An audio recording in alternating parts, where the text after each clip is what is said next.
हमारे पुराणों में, खासकर महाभारत, विष्णु पुराण, शिव पुराण और भागवत पुराण में वासुकी का उल्लेख बड़ी आदर और श्रद्धा के साथ किया गया है। वासुकी महर्षि कश्यप और उनकी पत्नी कद्रु माता के पुत्र थे। कद्रु को सर्पों की माता कहा जाता है। उनके गर्भ से हजारों नागों ने जन्म लिया। शेषनाग, वासुकी, तक्षक, करकोटक, पद्म और भी अनेक। लेकिन इन सब में वासुकी अलग थे। आपने शेषनाग का नाम जरूर सुना होगा। शेषनाग जो भगवान विष्णु की शैया है, जिनके फन पर पूरी पृथ्वी टिकी है। शेषनाग ज्येष्ठ थे, सबसे बड़े। लेकिन वासुकी नागराज थे, नागलोक के राजा। वो जो काम करते थे किया न किसी और ने। अगर शेषनाग शक्ति और धैर्य के प्रतीक हैं, तो वासुकी त्याग और भक्ति के। शेषनाग विष्णु की सेवा में है, वासुकी शिव के गले में है। दोनों महान, लेकिन दोनों के रास्ते अलग, दोनों की कहानियां अलग। वासुकी के बारे में ग्रंथों में कहा गया है कि उनके पास एक अद्भुत नागमणि थी, जो उनके मस्तक पर चमकती थी। इस मणि की रोशनी इतनी तेज थी कि अंधेरे में भी पूरा नागलोक जगमगा उठता था। उन्हें 9 फनों वाला भी कहा जाता है। हर फन एक दिशा का, एक शक्ति का प्रतीक। उनकी आंखों में एक अजीब सम्मोहन था। कोई भी उनकी आंखों में देखता तो उसे अपनी गलतियां खुद याद आ जाती थी।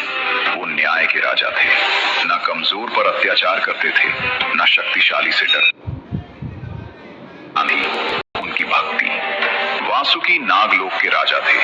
नागलोक यानी पाताल लोक का वो हिस्सा जहां सर्पों का साम्राज्य था, जहां रत्न माणिक्य से भरे महल थे, जहां नाग कन्याएं नृत्य करती थीं, जहां ज्ञान की नदियां बहती थीं और जहां वासुकी न्याय और प्रेम के साथ राज करते थे।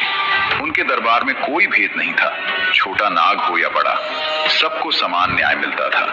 यही उनकी महानता थी, यही उनका धर्म था। लेकिन दोस्तों, वासुकी की असली कहानी की शुरुआत होती है उस तपस्या से जो उन्होंने भगवान शिव के लिए की थी।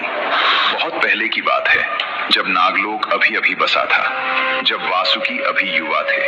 वासुकी ने सुना था शिव के बारे में। उन महादेवों लोगों के स्वामी हैं, जो भस्म लगाते हैं, जो श्मशान में रहते हैं, जो मृत्यु से भी नहीं डरते। और वासुकी के मन में एक इच्छा जागी, मैं इन्हीं की सेवा करूंगा, इन्हीं को अपना सब कुछ दूंगा। वासुकी ने तपस्या शुरू की, कठोर, बहुत कठोर। वासुकी हिमालय की गुफा में बैठ गए, ध्यान में। उन्होंने भोजन त्याग दिया, जल त्याग दिया। ओम नमः शिवाय। दिन बीते, महीने बीते, साल बीते। जंगल में तूफान आए, बर्फ गिरी, धरती कांपी, लेकिन वासुकी नहीं हिले। उनके शरीर पर तीखे चढ़ी, लेकिन वो नहीं हिले।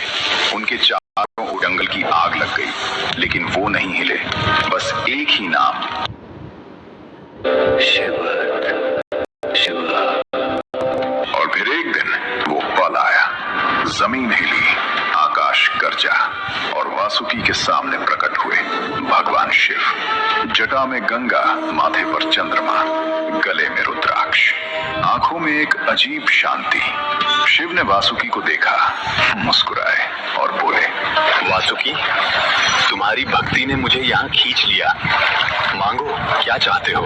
वासुकी ने आंखें खोली, शिव को देखा और बोले, प्रभु, मुझे कुछ नहीं चाहिए, बस इतना कि मैं हमेशा आपके पास रहूं, आपकी सेवा में। शिव एक पल के लिए चुप रहे और फिर बोले, तथास्तु, आज से तुम मेरे गले के। दोस्तों, सोचिए इस पल को, जो भगवान तीनों लोकों के स्वामी हैं, जिनके पास देने को सब कुछ था, धन, शक्ति, अमरता। और वासुकी ने मांगा क्या? बस सेवा का अधिकार। यही सच्ची भक्ति है, जो मांगता नहीं, जो देता है। और शिव ने भी इसे समझा, इसीलिए उन्होंने वासुकी को ऐसा स्थान दिया जो किसी देवता को नहीं मिला, खुद अपने गले में। आज भी जब आप शिव की तस्वीर देखते हैं, उनके गले में लिपटा नाग, वो वासुकी है, आज भी, हर पल। लेकिन दोस्तों, वासुकी की कहानी यहाँ नहीं रुकती। अब आने वाला था वो दिन जो वासुकी की असली परीक्षा था। वो दिन जब उनकी जान दांव पर थी, जब उन्हें एक ऐसे काम के लिए हाँ कहनी थी जिसका दर्द शायद मृत्यु से भी बड़ा था। त्रेता के बीच हमेशा से युद्ध चलता रहता था। देवता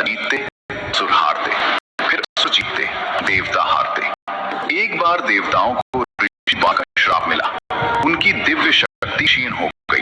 देवताओं के राजा इंद्र अपना बैठे। स्वर्ग पर असुरों का कब्जा हो गया।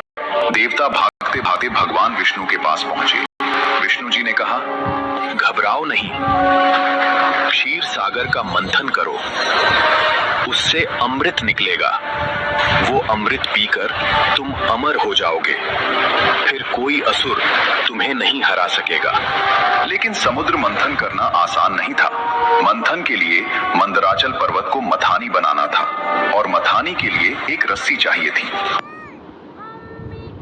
ऐसी रस्सी जो पूरे मंदराचल पर्वत को थाम सके, जिसमें इतनी शक्ति हो कि देवता और असुर दोनों मिलकर खींचें तो भी टूटे नहीं।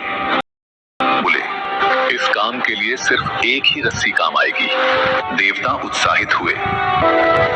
कौन सी? ब्रह्मा जी ने कहा, वासुकी। और ये सुनकर पूरे ब्रह्मांड में एक पल के लिए सन्नाटा छा गया। देवता और असुर दोनों मिलकर नागलोक गए। वासुकी अपने राज सिंहासन पर बैठे थे। देवताओं ने हाथ जोड़े, असुरों ने सिर झुकाया। बोले, हे नागराज, हमें आपकी जरूरत है। समुद्र मंथन